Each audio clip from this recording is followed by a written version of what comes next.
Yuk. Assalamualaikum warahmatullahi wabarakatuh. Sahabat muda, apa kabarnya hari ini?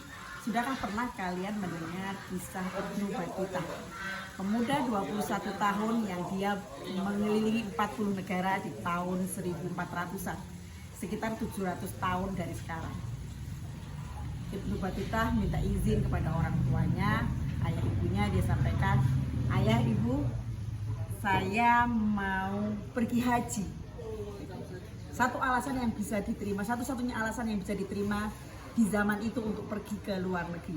Jadi di zaman itu nggak ada yang namanya piknik, refreshing, itu nggak ada. Gitu. Apa yang dilakukan Ibnu Battuta kemudian gitu? Ibnu Battuta tidak berangkat bersama kafilah haji yang diresmikan oleh negara, tetapi Ibnu Battuta berjalan bersama rombongan pedagang, bersama kafilah perjalanan. Ibnu Battuta berasal dari daerah yang namanya Tanjir, daerah Maroko. Kemudian dia pergi mengelilingi pantai timur Afrika hingga dia sampai di Tunisia, sampai di Kairo, kemudian sampai ke Damaskus, sampai ke Yerusalem, dan akhirnya dia masuk Madinah. Di Madinah dia 40 hari, kemudian melanjutkan dengan memakai ihram untuk melaksanakan ibadah haji di Mekah. Teman-teman, perjalanan dari Maroko ke Mekah itu ditempuh dalam waktu 1,5 tahun mengendarai unta dan berjalan kaki, dan tentunya menyeberang. Kemudian setelah dari Mekah, dia melanjutkan perjalanan ke arah Irak, ya, ke atas ya, kalau teman-teman bisa buka peta, ke atas, terus kemudian ada Irak, ada Baghdad, kemudian dia mengikuti jalur sutra. Kemudian dia terus berjalan sampai dengan setelah Irak, dia turun ke bawah, ketemu India, kemudian dia ketemu Samudra Pasai. Dia menulis dalam sejarahnya bagaimana tanah Jawa, tanah Sumatera yang hijau, bagaimana sultannya yang berjubah, sultannya yang berserban. Kemudian dia kembali lagi ke atas, dia melewati Tiongkok, melewati Cina, kembali lagi, kemudian dia ke Andalusia. Kemudian dia lanjutkan ke semenanjung Anatolia. Dari situ kemudian dia kembali lagi berkali-kali selama dalam perjalanannya dia menempuh 6 kali perjalanan ibadah haji. Kemudian setelah 29 tahun berkeliling di hampir 40 negara modern kalau dihitung pada saat ini, dia kembali ke negerinya di Maroko.